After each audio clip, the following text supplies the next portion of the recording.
유아 쪽으로 가볼래요? 이게 여러분들 이런 일이 많거든요. 그 초등에서 멘토링 장학이 나올 때 유아에서도 똑같이 멘토링 장학이 나왔습니다. 그러니까 유아와 초등이 또 다르게 나올 때도 있는데 이게 비슷하게 출제가 될 때가 많이 있습니다. 그래서 제가 이걸 이번에 딱 보면서 출제진들이 이 두 개를 같이 구성했구나 라는 느낌이 드는데 그 초등 문제에 초론 문제가 두 개 있었죠. 이것도 초론 문제가 두 개 있어요. 그 대신에 그게 아까 3번 제일 끝에 있었는데 이거는 좀 앞쪽에 들어가 있습니다. 자, 한번 볼래요? 자, 여기서 1번 문제 양방향 의사소통의 필요성. 양방향 의사소통의 필요성 한 가지. 그리고 대면 면담과 전화 면담의 장점을 각각 두 개씩. 요게 추론 문제입니다. 그래서 제가 이제 유아 전공하시는 분한테 이 유아교육 내용 내에서 전화 면담과 대면 면담에 대한 그런 유치원 교육에 대한 이야기가 있느냐라고 하니까 없답니다. 그게 뭐 일상적으로 이루어지는 거니까 거기에 대해서 어떤 이론적으로 정리해 놓은 책들은 없다는 거죠. 그러니까 이 문제를 추론을 해서 낸 거구나. 그 다음에 여러분들 이제 대화를 근거로 하여 워크숍 형식이 부모 교육 방법에 적합한 이유 한 가지. 그리고 부모 교육을 실시할 때 교사가 준비해야 될 세 가지. 그러니까 항목들이 많습니다. 이게 이번에 두 페이지 답안지가 나오게 되면서. 그리고 여기 보시면은 교사와 유아, 교사와 부모, 유아와 부모를 나타낼 수 있는 긍정적 효과를 두 개씩 적으시오 라고 하는 겁니다. 그러니까 뭐 분량을 잔뜩 넓혔는데 여러분들 면접 가면 이건 아무것도 아닙니다. 어떤 데 면접 문제예요. 하위 항목을 5개씩 묻는 것도 있습니다. 6개. 막 이렇게 막 물어요. 왜 그런 줄 알아요? 여러분들이 말 떨어질 때까지 기다리는 거예요. 뭐라고 벅벅대나. 이거를 노리는 거예요. 그래서 여러분들 면접 연습하실 때는 막 잘라. 그런 연습을 조금 해놨다가 5개, 6개 이런 연습을 좀 많이 해놓으라고. 왜? 5개, 6개 준비해놨다가 2개, 3개 답하는 것은 쉽지만 2, 3개 답을 준비해놨다가 5개 답하기가 어려워. 이게 우리가 논술에서 사실 이런 문제를 우리가 기출문제 우리가 3월달부터 우리가 다뤄봐도 사실 논술 문제에 이렇게 많은 항목을 물은 적이 없어요. 이게 면접 방식이에요. 자, 한번 볼게요. 자, 여러분들 여기 보면은 왜 우리가 이 부모와의 어떤 면담이 필요하냐라고 하는 건데 여기 지금 보시면은 아이의 문제를 함께 해결하기 위해서 면담이 필요한 거죠. 우리가 뭐 초론은 안 해봐도 애들이 자신의 환경을 잘 설명하지 못하니까 아무래도 이제 부모와 함께 이런저런 이야기를 하면서 아이들의 문제를 해결해 나가는 것이 우리가 가장 바람직하지 않겠나 이렇게 볼 수가 있는 거죠. 예, 그리고 여러분들 이제 두 번째 이야기는 이제 여기는 아까도 제가 말씀드렸다시피 개별 면담이나 대면 개별 면담이나 전화 면담에 대한 문제가 우리가 아까 장점 2가지였죠. 장점 2가지였는데 여기는 어떤 힌트도 없어요.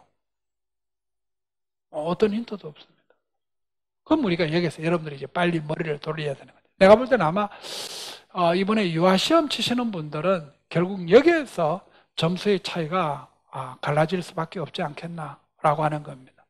여러분들 어떻든 간에 전화 면담과 이 개별 대면 면담에서 대면 면담은 어떤 데 좋아요? 우리가 서로가 깊이 있는 대화가 가능합니다. 만나면 아무래도 이런저런 이야기도 물어보고 또 어떤 생각지도 못한 문제를 가지면 좀 더 우리가 깊이 파고들 수 있고 뭐 이런 것들이 대면 면담이죠. 그러니까 어떤 면에서는 우리가 대면 면담은 깊이 있는 우리가 어떤 상담이 가능하다는 것도 있지만 또 한편으로는 뭡니까? 오해의 발생 소지를 줄일 수 있지 않나. 직접 우리가 마주보면. 전화하면 좀 그렇잖아. 나도 가끔 그런 게 있거든. 뭐 이렇게 문제 내다가 전화가 오면 이 답을 하다가 그냥 문제에 어떻게 좀 요거 맞자 해놓고 답을 해야지 라고 하다 보면은 상대방이 좀 오해할 수도 있지 않겠나. 왜 이렇게 건방지지? 그죠? 그런데 이제 이게 대면 면담은 그걸 줄일 수 있다는 거죠. 그리고 하나가 어떤 전혀 생각지도 못한 어떤 문제가 있을 때 그 문제를 집중적으로 팔 수 있죠. 그래서 이게 대면 면담이 가지는 특징인데 전화 면담은 어때요? 모바일과 같이 당연히 시간과 장소가 효율적이지 않습니까? 그죠? 부모들이 아무래도 직장 생활을 하시는 부모들 같으면 뭐 우리가 전화가 힘들잖아. 그죠?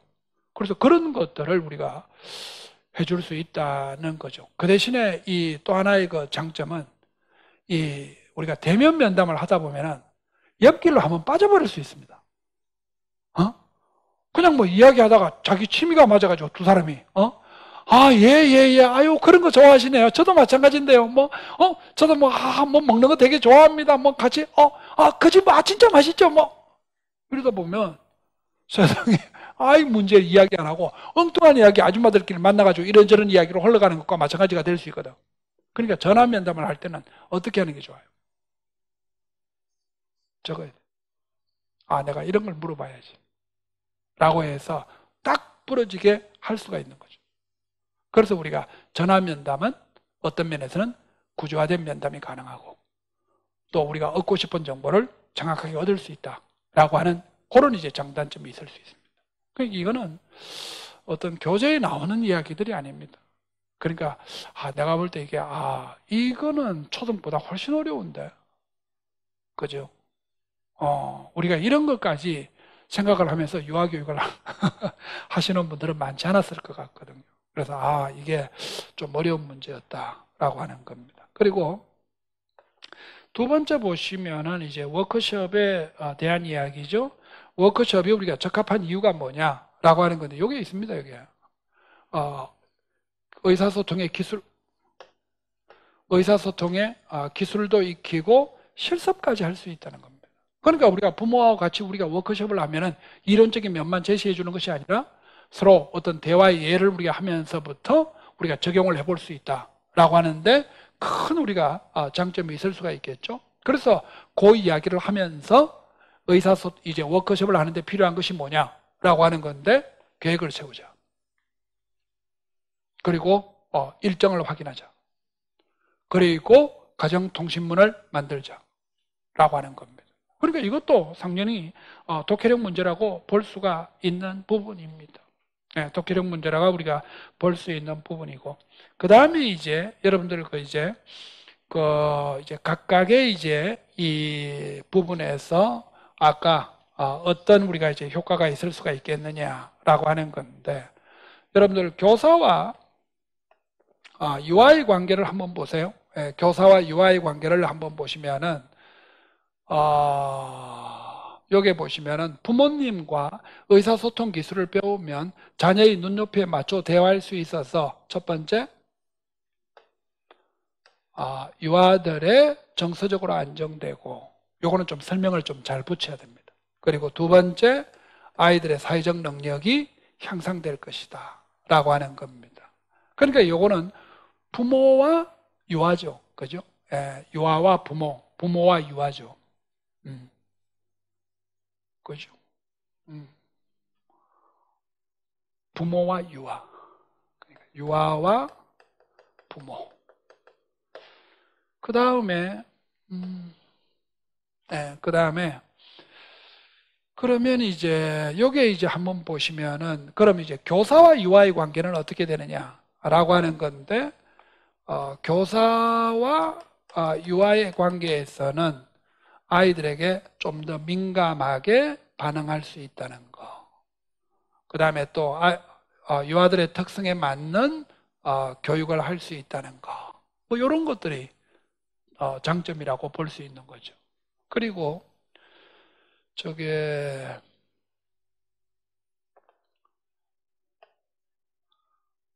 그러면 이제 교사와 부모의 관계는 어떠냐라고 하는 건데, 아이고 안 보이네. 교사와 부모의 관계가 어떠냐? 색깔이 안 바뀌냐? 교사와 부모의 관계는 어떠냐라고 하는 건데, 이거는 이 문제를 잘 낸 거예요. 교사의 입장에서 하나, 부모 입장에서 하나, 이렇게 낸 거예요. 그래서 여기 보면은 부모와의 관계에서 자신감이 만들어진다 라고 하는 거. 그러면 부모의 관계에서는 어떠냐? 부모들은 유치원 일에 적극적으로 협조할 수 있을 것이다 라는 이야기입니다.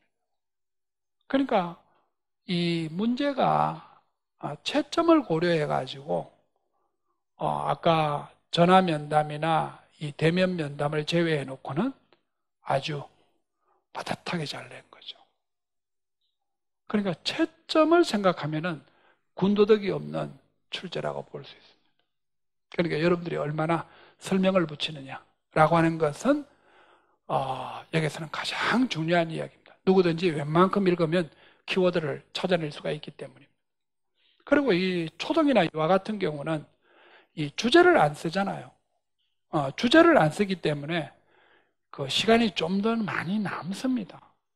그래서 이럴 때는 설명을 많이 붙이는 것이 결국은 점수의 차이를 내는 가장 핵심이라고 볼 수가 있습니다.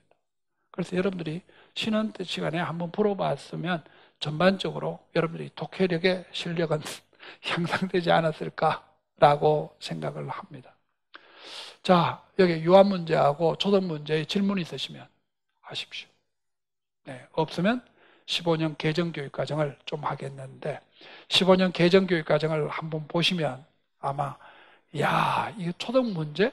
아마 이런 이야기가 나올 수 있는데 제가 이제 의사소통 이야기를 저도 이제 아까도 우리가 있었지 않습니까? 의사소통 이야기를 많이 내는 이유가 이게 우리가 학교가 나아가는 어떤 방향, 뭐 민주적인 어떤 풍토, 개방적 풍토 이런 데서는 사실은 의사소통이 굉장히 중요할 수밖에 없거든요. 그래서 현재의 트렌드를 아주 잘 담고 있다 이렇게 볼 수가 있습니다.